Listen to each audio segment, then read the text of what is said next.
the Psalms.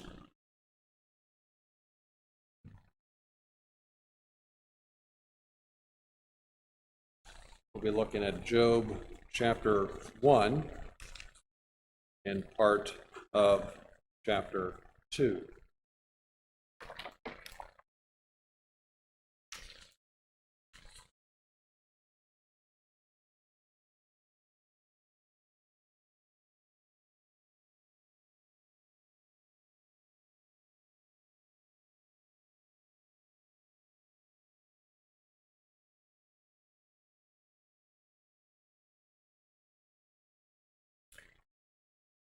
Let's give our attention to God's word.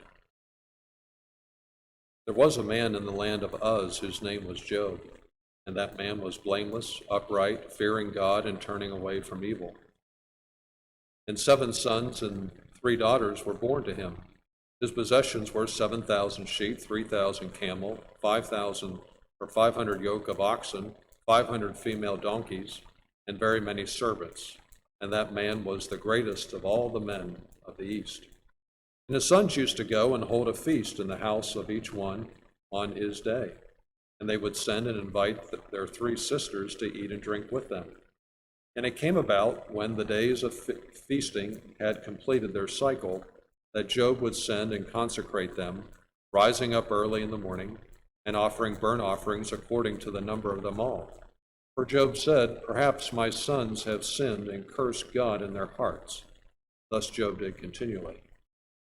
Now there was a day when the sons of God came to present themselves before the Lord, and Satan also came among them. And the Lord said to Satan, "From where do you come?" Then Satan answered the Lord and said, "From roaming about on the earth and walking around on it."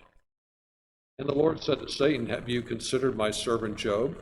For there is no one like him on the earth, a blameless and upright man, fearing God and turning away from evil." Then Satan answered the Lord, "Does Job fear God for nothing? Hast thou not made a hedge about him and his house and all that he has on every side? Thou hast blessed the work of his hands, and his possessions have increased in the land. But put forth thy hand now and touch all that he has, he will surely curse thee to thy face." Then the Lord said to Satan, "Behold, all that he has is in your power, only do not put forth your hand on him." So Satan departed from the presence of the Lord. Now it happened on the day when his sons and daughters were eating and drinking wine in their oldest brother's house, that a messenger came to Job and said, "The oxen were plowing and the donkeys were feeding beside them. And the Sabaeans attacked and took them. They also slew the servants with the edge of the sword, and I alone have escaped to tell you." While he was still speaking, another came and said, "The fire of God fell from heaven and burned up the sheep and the servants and consumed them. And I alone have escaped to tell you." While he was still speaking, another came and said, "The Chaldeans formed 3 bands and made a raid on the camels and took them, and slew the servants with the edge of the sword. And I alone have escaped to tell you." While he was still speaking, another came and said, "Your sons and your daughters were eating and drinking in their wine in their oldest brother's house. And behold, a great wind came from across the wilderness and struck the 4 corners of the house. And it fell on the young people, and they died. And I alone have escaped to tell you." Then Job arose and tore his robe and shaved his head and fell to the ground and worshipped. And he said, "Naked I came from my mother's womb, and naked I shall return there. The Lord gave, and the Lord has taken away. Blessed be the name of the Lord." For all this, Job did not sin, nor did he blame God. Again, there was a day when the sons of God came to present themselves before the Lord, and Satan also came to present himself before the Lord. And the Lord said to Satan, "Where do you come from?" Then Satan answered the Lord and said, "From roaming about on the earth and walking around on it." And the Lord said to Satan, "Have you considered my servant Job? For there is no one like him on the earth, a blameless and upright man, fearing God and turning away from evil. And he still holds fast his integrity, although you incited me against him to ruin him without cause." Then Satan answered the Lord and said, "Skin for skin, yes, all that he that a man has, he will give for his life. However, put forth thy hand now and touch his bone and his flesh, and he will curse thee to thy face. So the Lord said to Satan, Behold, he is in your power, only spare his life. Then Satan went about from the presence of the Lord and smote Job with sore boils from the sole of his foot to the crown of his head. And he took a potsherd to scrape himself while he was sitting among the ashes. Then his wife said to him, Do you still hold fast to your integrity? Curse God and die. But he said to her, You speak as one of the foolish women speaks. Shall we indeed accept good from God and not accept adversity? In all this, Job did not sin with his lips.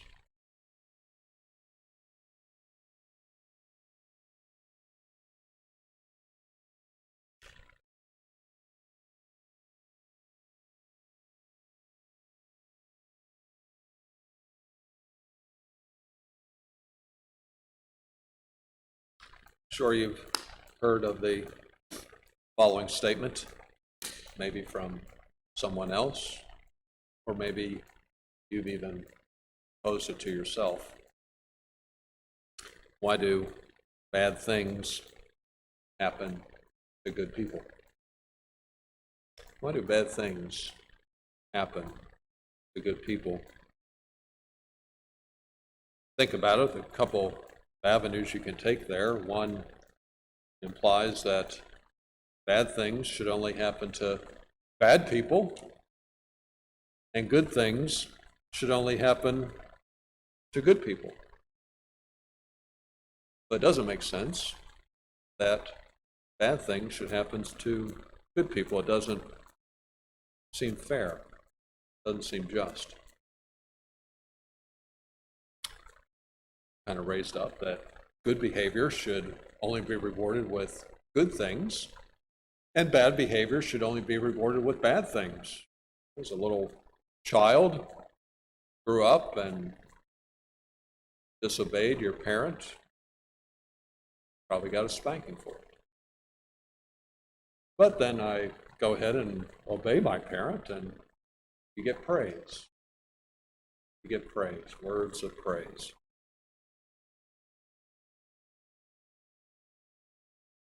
Seems that we should only get what we deserve. Rabbi Kushner came out with a book in 1981 with this exact title of Why Do Bad Things Happen to Good People? He wrote this book in lieu of his son, who died at the age of 14. His son had contracted a disease that you maybe heard of before, where it causes you to age in a very accelerated manner. By the time of age 14, his son had the body of an 85-year-old, and it took him. It took him. And as with any parent, Kushner was at a loss, a deep state of mourning, hurting very intensely. And many would come to Kushner to try to console him, try to give him advice, try to even give him spiritual advice. Kushner kind of rejected it all. But Kushner, in his own theology that he had, kind of came to the following conclusion, that God does his best with people when they're suffering, but he's not able to fully prevent it. So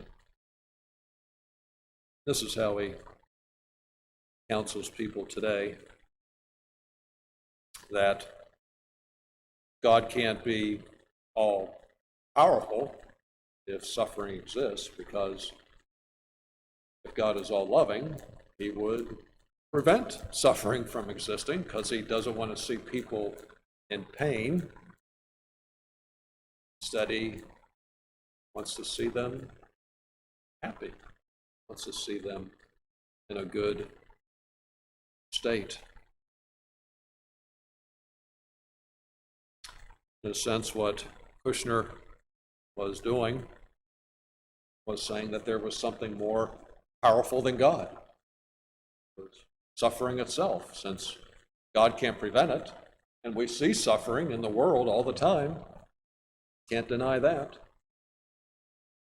So Kushner's conclusion is, yeah, suffering is more powerful than God, but boy, God does his best, and he helps people to get through their suffering. You know, this kind of thought from Kushner even continues with different theologies that have sprouted from that, where people want to limit the sovereignty of God or the power of God so that he's not responsible for suffering. They don't see that such a loving God could send suffering a person's way. That seems contradictory. So what people have done is that they've seemed to restructure God so that he becomes a diminished God. Two offshoots from that is that he has limited power, and thus he's powerless to stop suffering. One way people have tried to handle that in his nature he has limited power, or that he self-imposes his limitedness upon himself. Or the other one is that he has the power to stop suffering, but he's limited in his knowledge of it. And thus, when suffering comes along in a person's life, he's surprised by it. This is a theology that has progressed. It's called process theology, where God is in a state of developing and evolving, and that it gets better as he gets more knowledge and as he gets more experience out there. And that just one day, he'll become what he should be. Or another theology that's very close to that is open theology, where God doesn't know the future, and so everything that God does is a reaction.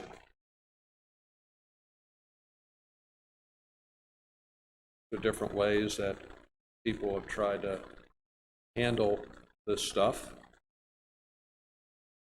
But we know that God ordains suffering for his own glory. He ordains it for his own glory, that God is made more, in a sense, more glorious because suffering and evil exist, or they would not exist. Therefore, would not have been ordained by God. We know that God ordains whatsoever comes to pass. With this prelude here, we want to look at Job, this passage in Job, under four headings. First is Job's character and wealth. Second, things going on behind the scenes. Third, the trials of Job. And fourthly, Job's response. Job's character and wealth, things going on behind the scenes, the trials of Job, and Job's response. Let's look at the first one first, Job's character and his wealth. We see this right off in verse 1 of chapter 1, and even in chapter 2. That the first thing our passage shows is that Job is an upright man, a godly man, one of great character, and he had a lot of wealth. He's described as blameless and upright, fearing God and turning away from evil. That should describe any Christian. When we see the word blameless here, it doesn't mean that he was sinless. No, Scripture tells us otherwise, but it describes his overall character, it describes his integrity, that he was a man of great integrity, so that even when evil temptations would come his way, he would turn from them. He wouldn't get enticed and drawn into them. We see, too, that his godliness was shown by his conduct toward his children. He had great concern for his children. We see that he had sons and daughters, and we see in the passage that his sons would lure the daughters into these drinking feasts. It didn't escape Job's eye. He was a watchful man, a wise man. And what did he do? He went to offer sacrifices for his children. He prayed for his children. As any Christian parent would, he was concerned about his children's spiritual state, more so than their physical. He was concerned more so about their spiritual state. Did you catch it in the passage where Job's concern was what? That they would not curse God in their hearts. See? What parents should be concerned about is the heart of their children. It shows that even with Christian parents, that Christian children aren't always a guarantee. They aren't always a guarantee. We saw this in the life of Noah and even David, that they had children that were not believing children. Some children of Christian parents have even wandered off from the faith, turned to cults, rebelled, and homosexuality and other sins. We read on in Job in chapter 29, he had great concern for the poor. He had concern for people, his children, the poor. He had a godly heart. But we also see, if you look in verse 3, that he was a very wealthy man. His wealth was described as owning many sheep, cattle, oxen, donkey, and servants. See, wealth at that time was not defined by how many dollars you had. It was not defined by how many stocks you owned. It was described by how many animals and servants you had. It was an agrarian kind of society. And so, based on that, Job had the power of a very strong agriculture around him. And so, Job, in that setting, could be described as a multimillionaire of his day. Very, very wealthy, as described by being one of the greatest in the East. So from Job's standpoint, Job had what? He had great character. He had great wealth and possessions. Job seemed to have it all. Isn't this what we want? Have a good name, have a good bank account, financially strong. We got it all.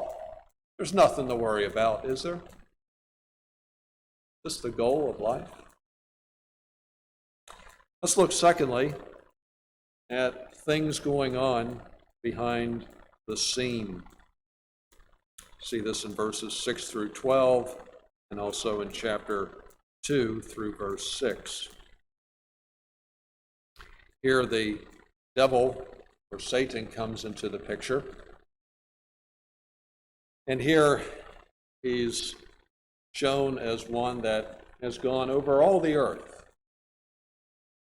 Maybe as we read that passage, it made you think of 1 Peter 5 as the one who, what, goes to and fro upon the earth, seeking whom he may devour. Seeking whom he may devour. Comes into God's presence. God knows what his intention is. Seek and kill and destroy. Bring a Christian down. God basically says to Job, hey, you want somebody to devour? Why don't you consider Job? Why don't you consider going after my servant Job? Try to devour him. You want somebody to devour? Scratching your head over who devour? Go after him. How does Satan respond to that? Basically responds by saying, hey, you want me to go after Job? Hey, you got a fixed deck here. Hey, you got a hedge around him. You're protecting him. There's no way I can make a devouring of him or even a dent into Job.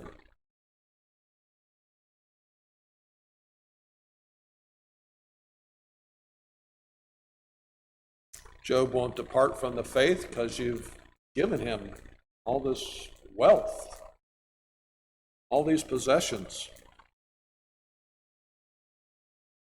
But I'll tell you what, God, you take all that away, then watch what will happen to Job. I'll show you. I'll show you Job's true colors. You take all of his wealth away that you've given to him. You take away all of this stuff, and just watch, he'll turn his back on you. You watch, he'll curse you to your face. Take that away. Take away all these blessings that you've poured out on him. And he'll depart from the faith. He was saying, God, you're the author of his wealth. You're the author of his health. Take this away, and we'll see what he's like. What he was doing was accusing Job, and in a sense accusing God, that Job's character was dependent on these things. That Job's character was dependent upon God being that genie in the bottle and giving and giving and giving.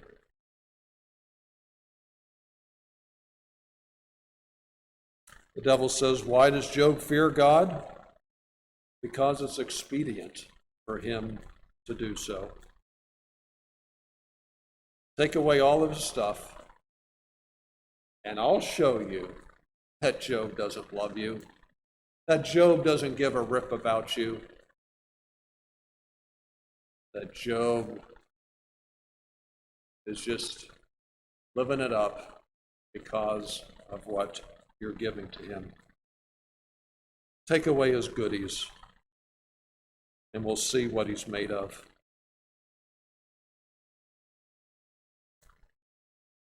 Makes us think, why do we serve God? Because of all the things he's given us. So we serve him here this morning.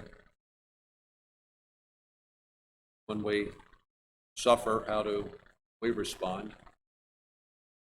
whether it's a small little thing or a big thing that's taken away from us, how do we respond? We still serve him or despise him? That's what was going to go on with Job. What was going to happen to Job when he took all these things away? That's what we're going to find out. That brings us to the third heading, the trials of Job. The trials of Job. We see the trials of Job later on in chapter 1 and also in chapter 2. If you read the trials, like I tried to emphasize when I read, they come upon Job in a machine gun-like manner. Boom, boom, boom, boom, boom. Catch that? One right after the other. He lost his servants. He lost his wealth. He lost his children. And he lost his health.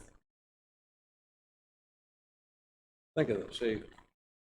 He lost everything on this earth that was dear to him. All these physical possessions. It shows that a trial, it shows that suffering can happen in a quick moment, can happen on a spin of a dime. Have you seen that? Have you seen that in your life or in another's life? All these things are going well. Never would have imagined this would have happened. Whoa. Whoa.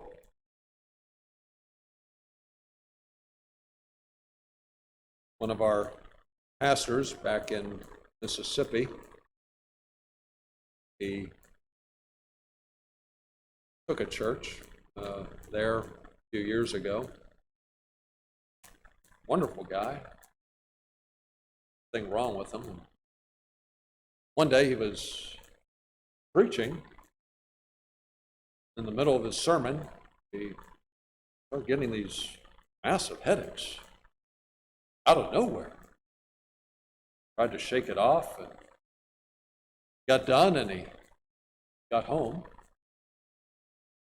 Headaches really started to magnify to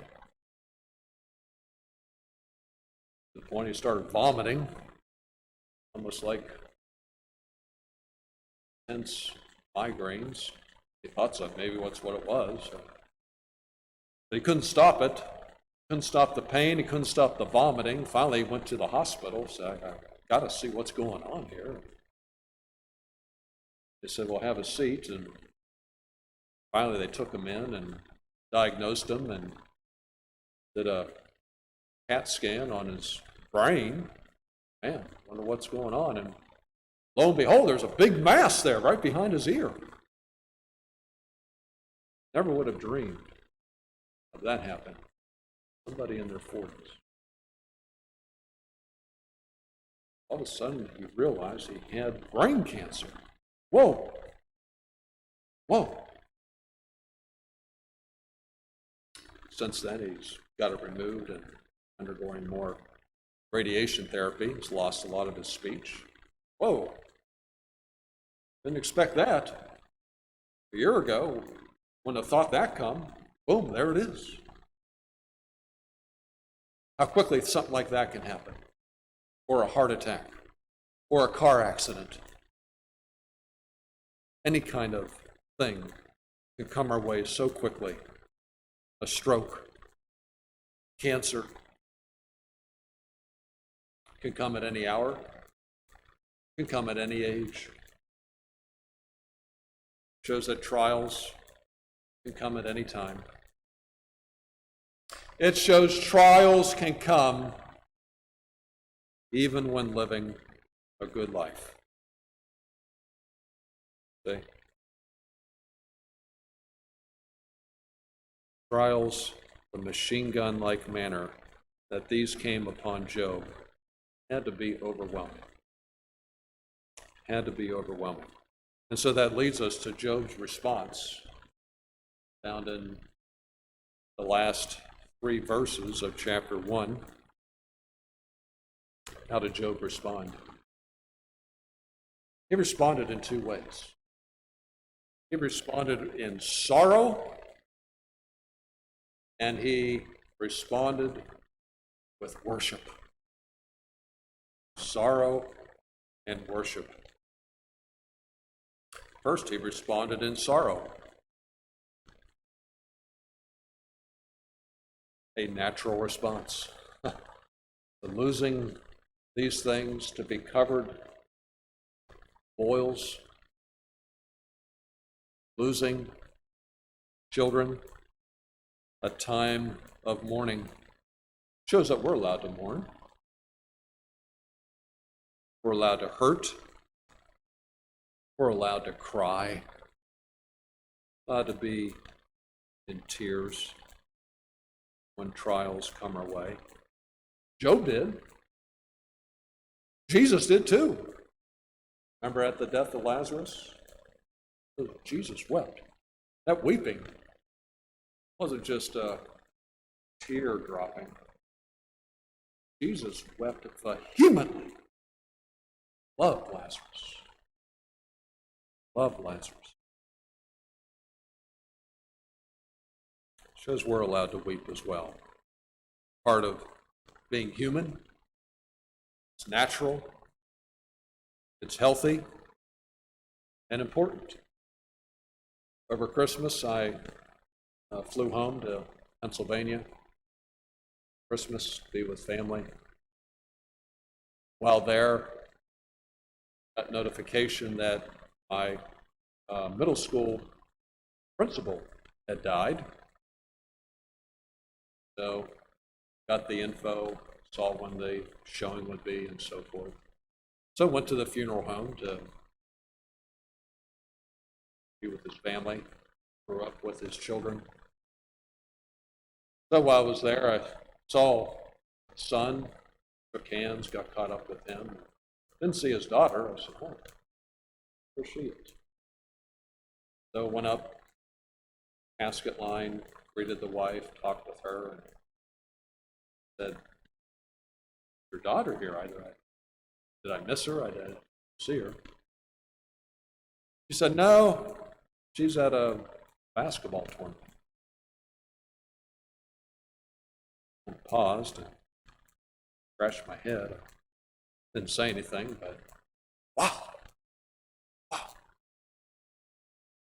Your own dad dies. The importance of being there. Not only for your own sake, but for family's sake. Time of mourning. But Job's response was also another response. It was a response of worship. Response of worship.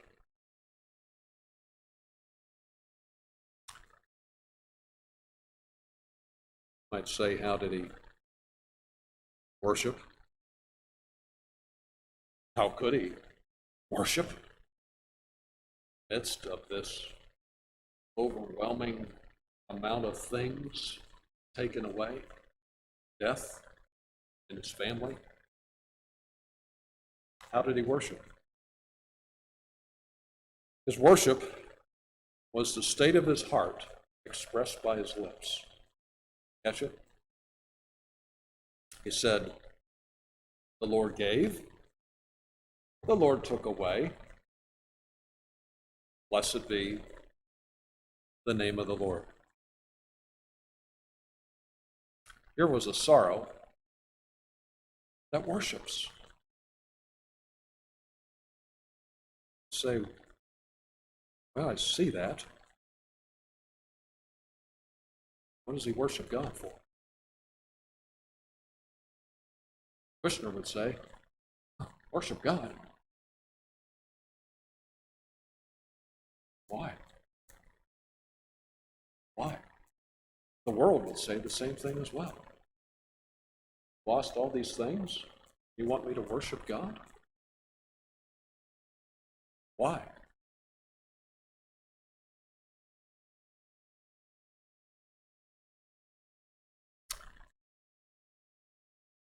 Job worships God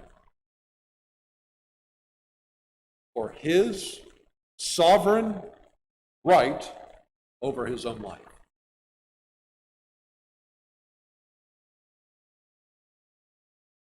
Job worships God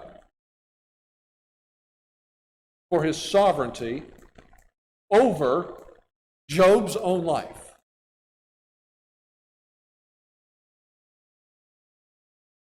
Job worships God by submitting to God's sovereign rule over his own life.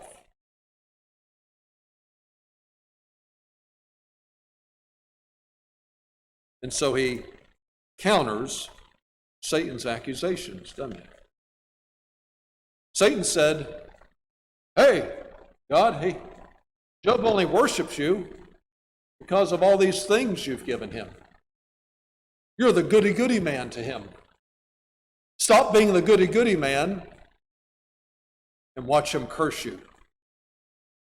No. Job doesn't do that. Job is saying that God, you have the sovereign right over my health, over my wealth, over all of my possessions, over all of my family. It all belongs to you. That you had the sovereign right to give me all these things, and you have the sovereign right to take them all away. Blessed be your name. Whatever my God ordains is right.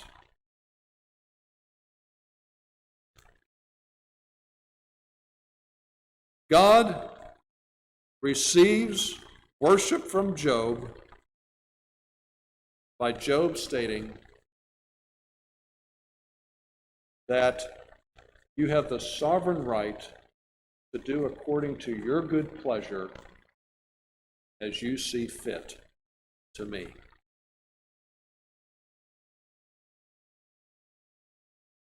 And so he counters Kushner's theology, doesn't he? He shatters Kushner's theology in many ways. How does he do that? He acknowledges that God is the author of suffering, that he ordains it, that he sends it our way. Blessed be his name. Kushner didn't want to bow to that. Kushner came up with a false god and worshiped that false god. But the only true God we're seeing right here ordains trials, sends trials, the author of trials, that God is sovereign over trials.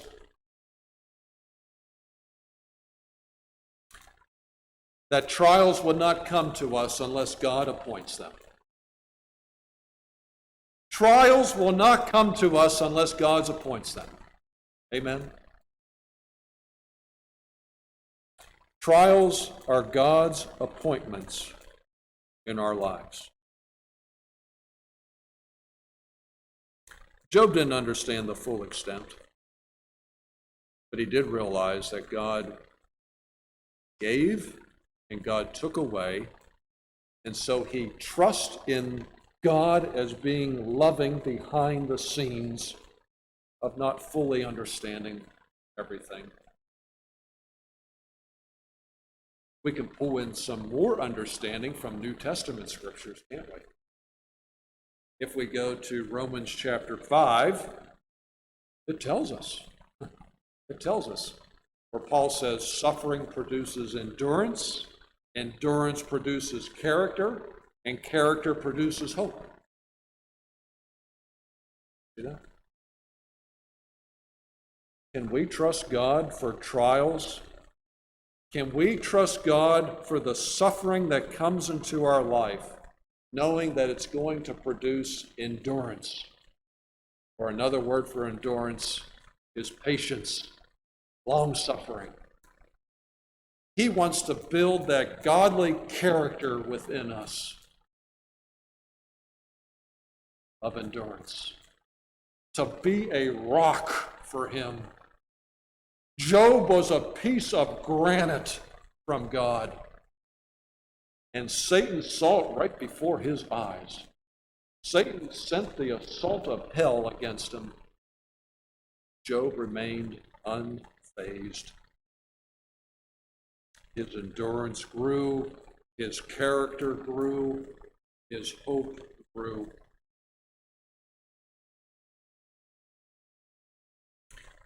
What Job was acknowledging was the theology of grace.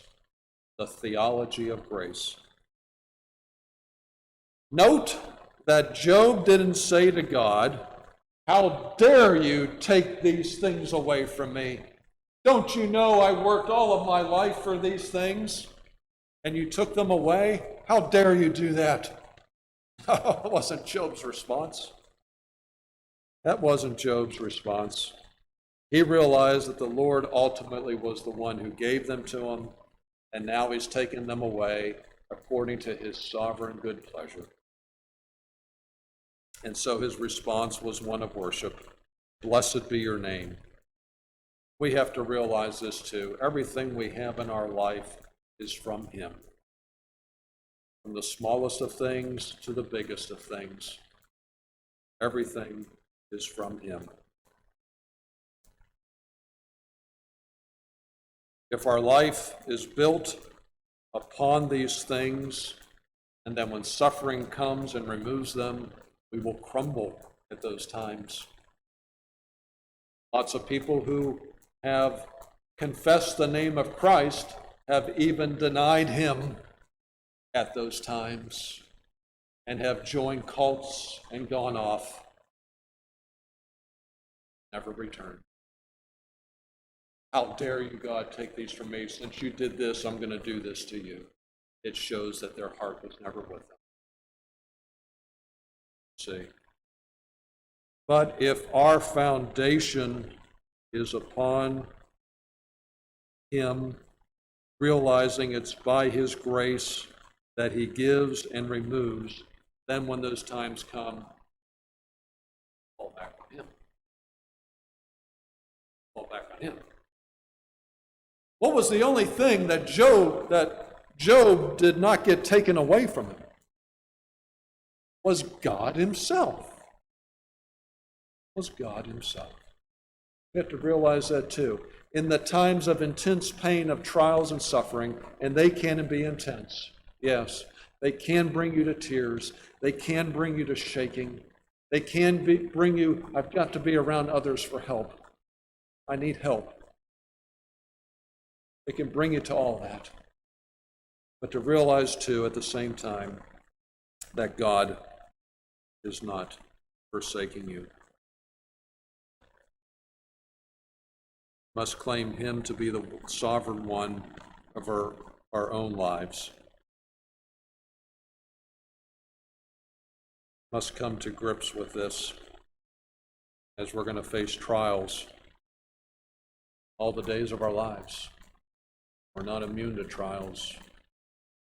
We'll face them all the way to our death. Let me start to bring to a close with a quote from Calvin. Powerful. He says, "We should never presume that we have our own right over us. Howsoever God afflicts me, I will bear it patiently. We think when God has placed in our hands some good, we think it's ours. We ought never to be deprived of them. But if it's his good pleasure to take them away, we must be ready to be deprived of them, even what we've accumulated in our lifetime. God as creator means all sovereign power remains his. Job acknowledged himself to the good pleasure of God. It seems that when God is liberal to us, we ought not to be deprived. We must acknowledge when it pleases him to deprive us. We must remember we hold everything by God.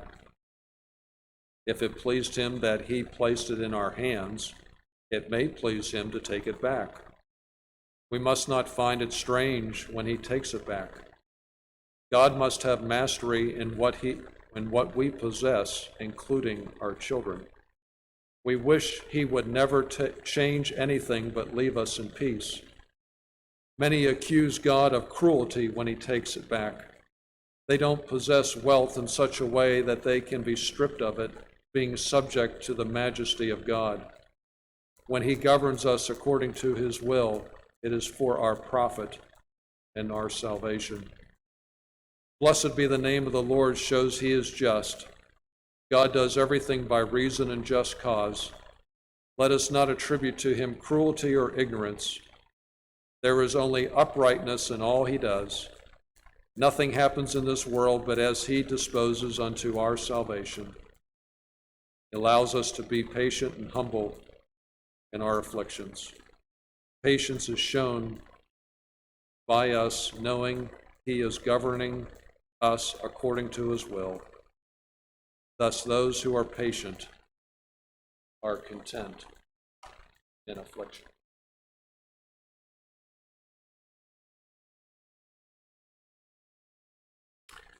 Let's pray.